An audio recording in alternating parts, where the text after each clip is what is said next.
A neighborhood in Sparks is dealing with an unusual visitor. For about a month now, a coyote has been roaming their streets. Erin Breen talked with those neighbors today, and tonight she joins us from the neighborhood with all the details. Erin. Well, Wendy, we are at the intersection of O'Callahan Drive and Desert View. And if you can see around me, it's a pretty urban area. And it's not the kind of place you'd expect to see a coyote. But the neighbors here say that's exactly what they've seen at least once a week for about a month now. Coyotes are not uncommon in northern Nevada, but it is pretty unusual to see one on an urban road like this. And Tracy Popka says it's a coyote that's been around here for a month now, because she's seen it. The very first time we saw him, he was right across the street eating out of the trash can. And she's not the only one. Her kids have seen it too, rummaging, running, and apparently unafraid. He doesn't have much fear.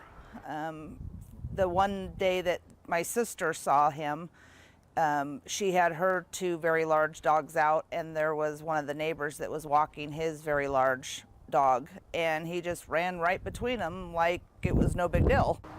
So she called the Department of Wildlife, but they can't actually trap it and relocate it.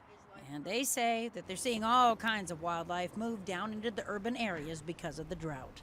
The litters that were born this spring were probably born closer to town than they normally would be, and that's why you may see more coyotes during this winter period, simply because this is where the food is. Tracy is concerned for the safety of her animals, so she's keeping track of when the coyote's around.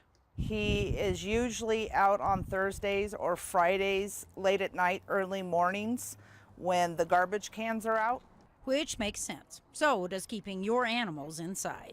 They're going to come and they're going to go, and unless they're really causing major trouble, it's very difficult to deal with them.